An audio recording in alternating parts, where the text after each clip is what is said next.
নমস্কার, কেমন আছেন সবাই? আমি দীপ আবার হাজির হলাম আপনাদের সামনে নতুন একটা রেসিপি নিয়ে। আর আমাদের আজকের রেসিপি এগ রোস্ট। এটা দক্ষিণ ভারতের একটা বিখ্যাত রেসিপি, এতে ভীষণ টেস্টফুল হয়। আমি আমার মতন একটু অল্টারেশন করেছি যাতে বাঙালি তথা পূর্ব ভারতের লোকের মুখে ততটাই সুস্বাদু লাগে। চলুন শুরু করা যাক। প্রথমেই অ্যাজ ইউজুয়াল ডিমগুলো নুন আর ভিনিগার দিয়ে 10 মিনিট সিদ্ধ করে নেব। তারপর ডিমের গায়ে কাট লাগিয়ে নেব।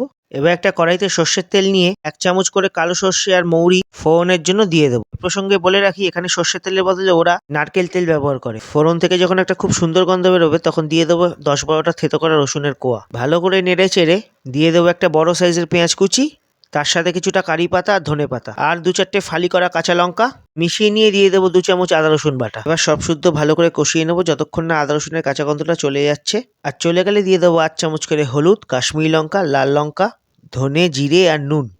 লাল লঙ্কার গুঁড়ো ঝালের জন্য আর নুনটা আপনাদের আন্দাজ মতন দেবেন। এবার মশলাটা ভালোভাবে কষিয়ে দিয়ে দেবো টমেটো ভেজিস বা টমেটো কুচি। ভালো করে নেড়ে নিয়ে গলে গেলে দিয়ে দেবো 50 গ্রাম টক দই আর স্বাদটাকে ব্যালেন্স করার জন্য দিয়ে দেবো 1 চামচ চিনি আর আন্দাজ মতন নুন। এবার গ্যাসের ফ্লেমটা লো করে দিয়ে দেবো 2 মিনিটের জন্য ঢাকা। ঢাকনা খুললেই মশলা দিয়ে তেল ছেড়ে দেবে। এই সময় দিয়ে দেবো 1/2 কাপ নারকেলের দুধ।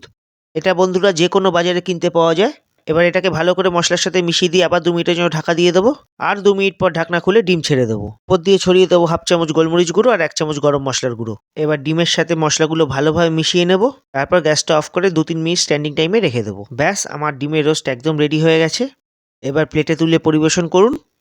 এটা খাওয়ার পর যে কেউ আপনার তারিফ করতে বাধ্য। আর আজকে আমার রেসিপি কেমন লাগলো সেটা অবশ্যই কমেন্টে জানাবেন। ভালো লাগলে লাইক আর বন্ধুদের মধ্যে শেয়ার করে দেবেন। আবার দেখা হচ্ছে নতুন একটা রেসিপির সাথে, ততক্ষণ ভালো থাকবেন।